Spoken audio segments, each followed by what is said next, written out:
then God is dead, Tamal Krishna Maharaj added. Dead, Prabhupada repeated. This is going on. And our prayer is, I don't want anything, simply engage me in your service. This is the real prayer, which is taught by Chaitanya Mahaprabhu.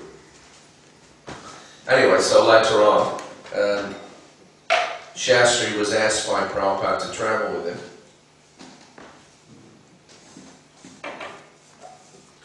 So he came over to Vrindavan with us for the second half of the festival. Then, of course, when we left Vrindavan, Prabhupada decided to leave him there. He didn't take him with him down to Bombay and then on the world tour. Rather, he had presumably joined him later on to do his Sanskrit editing. And anyway, whilst we were there in Vrindavan on April the 5th, Anantaram Shastri is staying with me in the servants' room. He's doing some Sanskrit work on Prabhupada's translations. He chants the Sanskrit verse at the beginning of the class. And sometimes, when Prabhupada can't immediately quote a particular verse, he is able to supply the necessary sloka. So when Prabhupada was giving his class, sometimes he would want to give a verse and, hesitate, maybe just trying to think of it. Somehow or another, Anantaram Shastri knew which verse he was going to say, and he would pop that out. Today he showed me several verses that he has written in Sanskrit, glorifying Srila Prabhupada. In them he poetically describes Prabhupada's achievements in preaching and lauds his pure devotional qualities. So those three verses, Bhakti Siddhanta Sishaya, Bhaktivedanta Namane, Prasanaya, Prasantaya, Tasmai Shri Gurave Namaha. Let me offer my obeisances to my Guru Maharaj, who is a disciple of Srila Bhakti Siddhanta, who is always calm and joyful and bears the name of Bhaktivedanta. Krishnai Kacheta Madamoha Vinashakarin Madrishti Gochara Prabhu Prabhupada Swamin Dosha Vivritti Paridushita Manda Burde Sanchintayami Charano Tava Bhakti Heto. O Lord, O Prabhupada, may you always be the object of my vision. Only the name of Krishna can destroy my pride and illusion. Although my mind and intelligence are contaminated by wicked inclinations, I meditate upon your lotus feet in causeless devotion.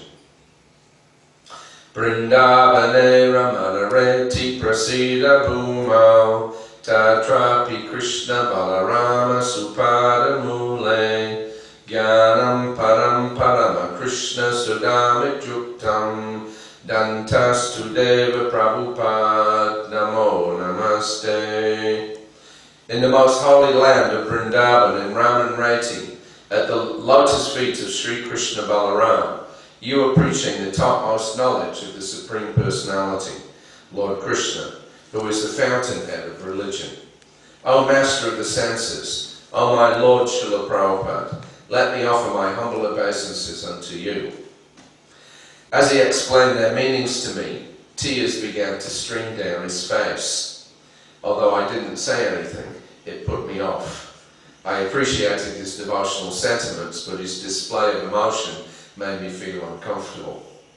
It seemed more an attempt to impress me with his own level of devotion than his actual loving feelings for Srila Prabhupada.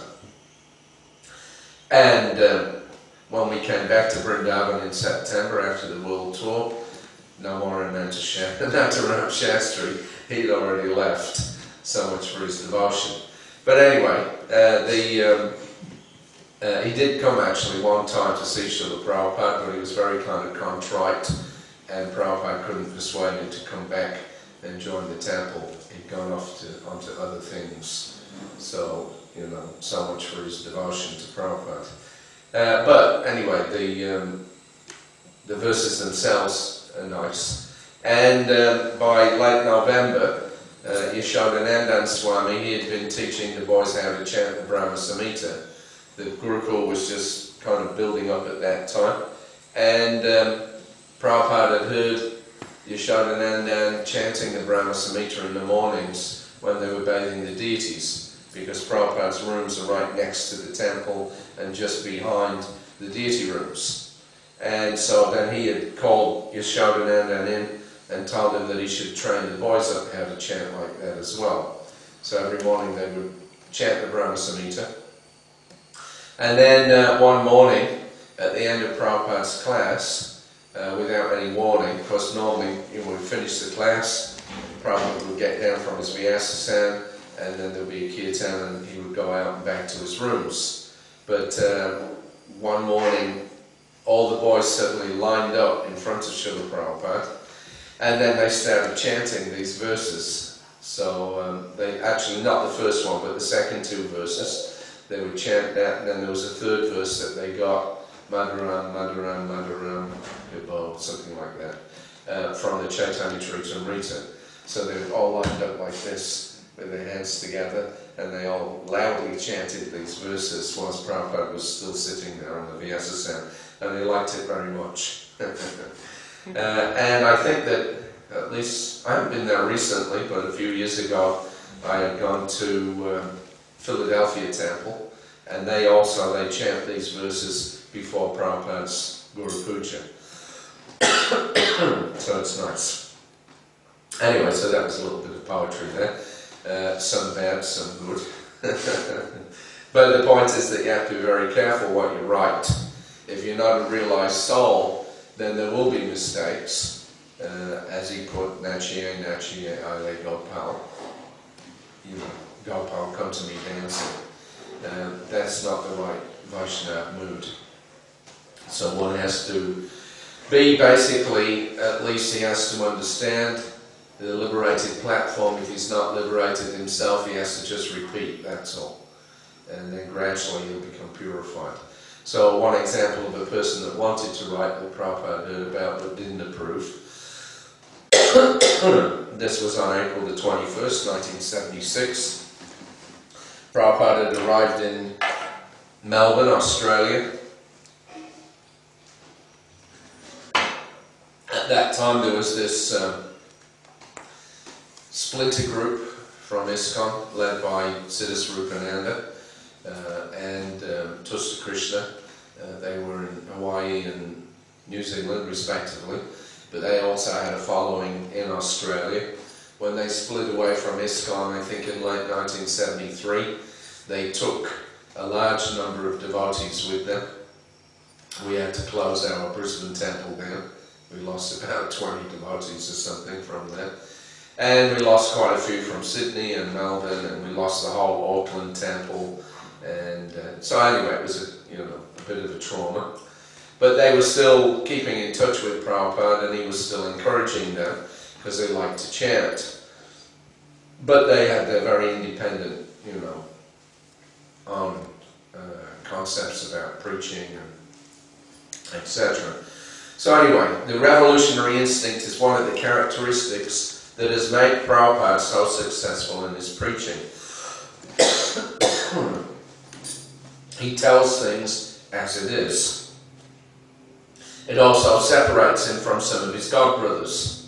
He recalled a recent report that his godbrother Bon Maharaj, who had been the first to come to the West to preach in the 1930s, was telling our devotees not to say such controversial things in public. Prabhupada dismissed him in strong terms as a self-interested person who was simply after some following. This prompted Guru Kripa Swami to question Prabhupada about Siddhaswarupananda Maharaj's group and their motives. They also criticize ISKCON devotees for strong preaching tactics, and they have their own approach, which is designed to avoid generating controversy with the public. Being aware of their activities in the South Seas area, Guru Kripa said that he felt that they were suffering from the same disease. They were not following what Prabhupada was doing, but they've created their own way to spread Krishna consciousness. And Prabhupada affirmed this. Yes, that idea is there. Although he always encourages them to chant and maintain their regulative principles, Prabhupada frankly analysed Siddhaswarup and his followers. They are thinking of their own way. That is bad. We have got so many literatures, and they are printing their own literature. That is disturbing, yes. What will he prepare? He is not a liberated soul. He is thinking. Somebody said that, oh, I will give my interpretation on Bhagavat. If these things are going on, they are against our principles. Expressing faith in Prabhupada's direction, Guru Kripa Maharaj said, you know how to spread Krishna consciousness, therefore I follow. I don't even know what Krishna is, I'm just trying to follow, and therefore that will be successful. That is my preaching, Prabhupada said. What Krishna said, you say it as it is. Don't change. So how you can give interpretation? And if he thinks that he can give another interpretation, what is this nonsense?